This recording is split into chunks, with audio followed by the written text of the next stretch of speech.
চলুন দেখি কিভাবে একটা সাধারণ বিজনেস ট্রিপ মানে একটা কাজের জন্য ঘুরতে যাওয়া কি করে একটা হাড়হিম করা ভয়ে শিউরে ওঠার মতো অভিজ্ঞতায় পাল্টে যায়। তো গল্পের শুরুতেই যে নামটা আমরা পাচ্ছি সেই নামটাই কেমন যেন একটা অশুভ ইঙ্গিত দেয়, তাই না? নামটা হলো হোটেল ডাকবাংলো। নামটা শুনলেই কেমন গা ছমছম করে ওঠে, তাই তো? আচ্ছা, এবার আসা যাক গল্পের মূল চরিত্রে। তার নাম সোমনাথ, একজন সাধারণ সেলসম্যান। সে একটা কাজে বেরিয়েছিল, মানে একটা বিজনেস ট্রিপে, কিন্তু সেই ট্রিপ যে এমন একটা ভয়ঙ্কর দিকে মোড় নেবে সেটা সে বোধহয় স্বপ্নেও ভাবতে পারিনি। সোমনাথের কাজটাই এমন যে তাকে প্রায়ই নতুন নতুন জায়গায় যেতে হয়, বুঝলেন? কিন্তু এবারের ব্যাপারটা একটু অন্যরকম। একেবারে শেষ মুহূর্তে ম্যানেজারের একটা মেসেজ, আর সেই মেসেজটাই তাকে পাঠিয়ে দিল এক অচেনা অজানা শহরে, তাও আবার কখন? একেবারে মাঝরাতে। তো সোমনাথ পৌঁছল তার্কনগরে। কিন্তু শহরে পা রাখতেই কেমন যেন একটা খটকা লাগল। চারিদিকে একটা অদ্ভুত নিস্তব্ধতা, আর তখন থেকেই কিন্তু অশুভ ইঙ্গিতগুলো একটার পর একটা আসতে শুরু করল। ভাবুন একবার, রাত 10:30 বাজে, রাস্তা একদম ফাঁকা, সব দোকানপাট বন্ধ, পুরো শহরটা যেন একটা ভুতুরে চাদরে মুড়ে ঘুমিয়ে পড়েছে। এই যে পরিবেশটা, এটাই কিন্তু গল্পের প্রথম ভয়ের শুরু। যাই হোক, অনেক খোঁজাখুঁজির পর একজন টোটোওয়ালা পাওয়া গেল যে তাকে হোটেলে পৌঁছে দিতে রাজি হল। কিন্তু চালক যখন হোটেলের নামটা শুনল, তার মুখটা কেমন যেন ফ্যাকাশে হয়ে গেল। চোখে মুখে একটা অদ্ভুত ভয়, একটা দ্বিধা, আর ঠিক ওই মুহূর্তেই কিন্তু একটা অশুভ কিছুর আঁচ পাওয়া যাচ্ছিল।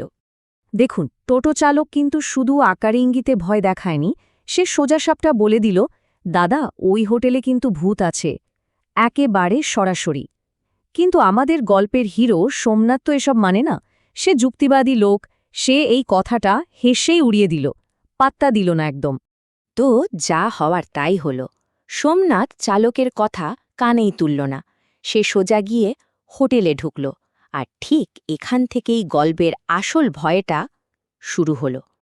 ভেতরে ঢুকেই কেমন যেন একটা অস্বস্তি। রিসেপশনিস্ট ঘুমোচ্ছে, দেওয়ালের ঘড়িটা 4:30 থেমে আছে, আর ঘরের ভেতর থেকে আসছে একটা কেমন পোড়া পোড়া গন্ধ। মানে সবকিছু মিলিয়ে একটা ভীষণ অশুভ পরিবেশ, একটা কিছুর যেন ইঙ্গিত দিচ্ছে। সারাদিন অনেক ধকল গেছে, তাই সোমনাথ বিছানায় পড়তেই ঘুমিয়ে পড়ল। কিন্তু সে তখনও জানত না যে এই ঘুমটা আসলে শান্তিতে ঘুমানোর জন্য নয়, বরং এক ভয়ঙ্কর দুঃস্বপ্নের শুরু হতে চলেছে। ঘড়িতে তখন ঠিক রাত 2টো। হঠাৎ একটা একটানা শব্দ, আর তাতেই সোমনাথের ঘুমটা ভেঙে গেল। শব্দটা আসছে দরজা থেকে, কেউ যেন টোকা মারছে। কে ওখানে? সোমনাথ চেঁচিয়ে জিজ্ঞেস করল, কিন্তু কোনো উত্তর নেই। দরজা খুলতেই একটা ঠান্ডা হাওয়া এসে ঝাপটা মারল মুখে, কিন্তু বাইরে করিডর একদম খালি, কেউ নেই। কিছুক্ষণ পর আবার সেই দরজায় টোকা, এবার আরও জোরে। সোমনাথের এবার বেশ রাগ হল, ভাবল নির্ঘাত কেউ মজা করছে। কিন্তু দরজাটা খুলতেই সে যা দেখল, তাতে তার শরীরের সব রক্ত যেন জমে বরফ হয়ে গেল। এখানে গল্পটা না খুব চালাকের সাথে ভয়টা তৈরি করে। দেখুন, প্রথমে দরজায় একজন মহিলা, দেখতে এক্কেবারে সাধারণ গৃহবধূর মতো, কিন্তু তার কথাগুলোই কেমন যেন অদ্ভুত। আর তারপর যখন সে সোমনাথকে পেছনে তাকাতে বলে, তখনই দেখা যায় আসল ভয়টা, একটা সম্পূর্ণ পুড়ে যাওয়া বীভৎস চেহারা। আর সেই পুড়ে যাওয়া মূর্তিটা যখন বলে ওঠে, চলে যা, এই ঘরে আমি থাকি, এই ঘর আমার, ব্যাস, সোমনাথের সব যুক্তি, সব সাহস যেন এক মুহূর্তে ভেঙে চুরমার হয়ে গেল। আর 1 সেকেন্ডও দাঁড়ায়নি সে, শুধু দৌড়, নিজের প্রাণ বাঁচানোর জন্য দৌড়। অন্ধকারের মধ্যে সোমনাথ তখন পাগলের মতো দৌড়াচ্ছে। কোথায় যাচ্ছে, কি করছে, কোনো হুঁশ নেই। ঠিক তখনই সে পরিচিত একটা জিনিস দেখতে পেল। মনে হল যেন কোনো দৈব শক্তি তাকে বাঁচানোর জন্য কাউকে পাঠিয়েছে। আরে, এ তো সেই টোটো চালক।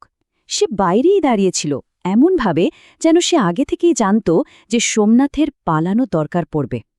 টোটোতে ওঠার পর যেতে যেতে চালক শেষ পর্যন্ত ওই হোটেলের পেছনের সেই ভয়ঙ্কর গল্পটা বলতে শুরু করল।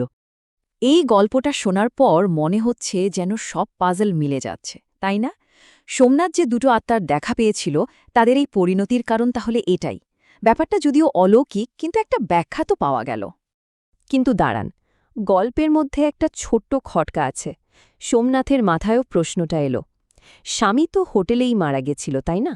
তাহলে অ্যাক্সিডেন্টে মারা গেল কে কে? স্ত্রী আর দ্বিতীয়জন কে? আর ঠিক তখনই গল্পটা এমন একটা মোড় নিল যা কেউ কল্পনাও করতে পারেনি। টোটো চালক খুব শান্ত গলায় উত্তর দিল, আর আমি।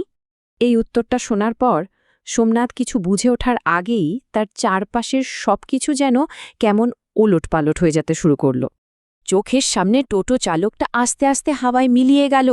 সোমনাথ দেখল সে একটা চালক ছাড়া টোটোতে বসে আছে, যেটা ঝড়ের গতিতে ছুটে চলেছে। এই ভয়, এই বিভ্রান্তি সে আর নিতে পারল না। জ্ঞান হারালো সে। চারদিক অন্ধকার। যখন জ্ঞান ফিরল তখন সকাল হয়ে গেছে। সোমনাথ দেখল সে রাস্তার ধারে পড়ে আছে। পাশ দিয়ে যেতে যেতে একজন লোক টিপ্পনি কেটে বলল, কি মশাই, রাতে খুব টেনেছিলেন বুঝি? এই একটা প্রশ্ন আর সোমনাথের পুরো রাতের অভিজ্ঞতাটা একটা বিরাট প্রশ্নচিহ্নের সামনে এসে দাঁড়াল। তাহলে আসলে কি ঘটেছিল?